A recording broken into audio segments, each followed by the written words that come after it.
Hi అండి అందరికీ. ఈరోజు వచ్చేసి మనం చింతపండు చారు ఎలా చేసుకోవాలి సింపుల్గా అనేది చూద్దామండి. ఫస్ట్ అయితే ఆనియన్స్ చిన్న చిన్న ముక్కలుగా పొడుగ్గా కోసుకోవాలి. టమాటా ముక్కలు, అలాగే కొంచెం నిమ్మకాయ సైజ్ అంతా చింతపండు తీసుకోవాలి. మనం చారు క్వాంటిటీ ఎంత అయితే పెట్టుకున్నాం దాన్ని బట్టి అయితే పులుపుని బట్టి మనం తీసుకోవాలి. దాంట్లో వాటర్ యాడ్ చేయాలి అండి. వాటర్ యాడ్ చేసుకున్న తర్వాత బాగా వాటిని స్మాష్ చేయాలి. వాటర్లో బాగా స్మాష్ చేస్తే కనుక టేస్ట్ అనేది బాగుంటుంది. ఇది చాలా సింపుల్గా చేసుకోవచ్చు, కొత్త వాళ్ళు ఎవరైనా కూడా చేసుకోవచ్చు అండి. ఇలా స్మాష్ చేసుకున్న తర్వాత మనకి ఎంత క్వాంటిటీలో చారు కావాలో దాన్ని బట్టి అయితే పెట్టుకోండి. కొంతమంది అయితే రసం అంటారు, కొంతమంది చారు అంటారు. సరిపడంత సాల్ట్ వేసుకోవాలి. చాలా బాగుంటుంది చారు అయితే. ఫ్రై చేసుకున్నామంటే కంపల్సరీగా చారు అయితే ఉండాలి కదండి. దాంట్లో కొంచెం పసుపు,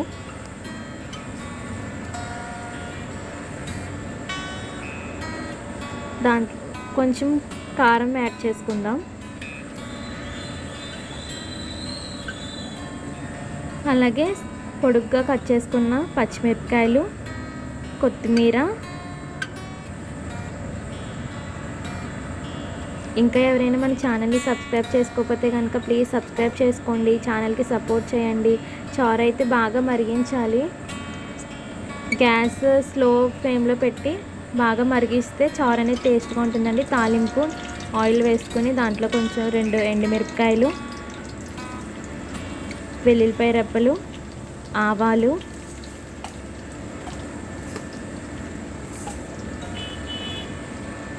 బాగా ఫ్రై చేసుకోవాలి. తాలింపు వేస్తే ఇంకా చారు చాలా టేస్టీగా ఉంటుందండి. మనం ఇందాక మామూలుగా కరిపేసి పెట్టేసుకున్నాము, తాలింపు అయితే వేయలేదు. కొంచెం జీలకర్ర,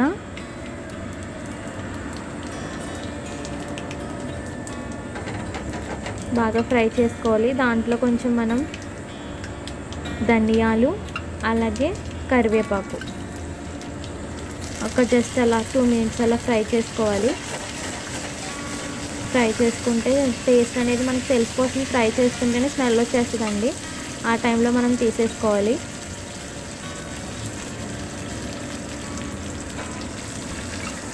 చారు అయితే బాగా మరిగించాలి. మరిగిన తర్వాత మనం ఈ తాలింపు అనేది చారులో యాడ్ చేసేసుకుంటే చారు చాలా సింపుల్గా అండ్ ఫాస్ట్గా కూడా రెడీ అయిపోతుంది. హెల్త్ బాగాలేని పరిస్థితుల్లో సింపుల్గా చేసుకోవాలి అంటే ఇలా చారు పెట్టేసుకొని ఒక ఆమ్లెట్ ఏదో ఒకటి వేసేసుకుంటే సరిపోతుంది. చారులో అయితే మనం ఈ తాలింపు యాడ్ చేసేసుకుందాము. సింపుల్గా అండ్ టేస్టీగా చారు అయితే రెడీ అయిపోయిందండి. ఈజీ ప్రాసెస్ అన్నమాట, అంత పని ఏమి ఉండదు. మీరు కూడా ట్రై చేయండి. థ్యాంక్ యూ ఫర్ వాచింగ్ అండి. ప్లీజ్ సబ్స్క్రైబ్ చేసుకోండి.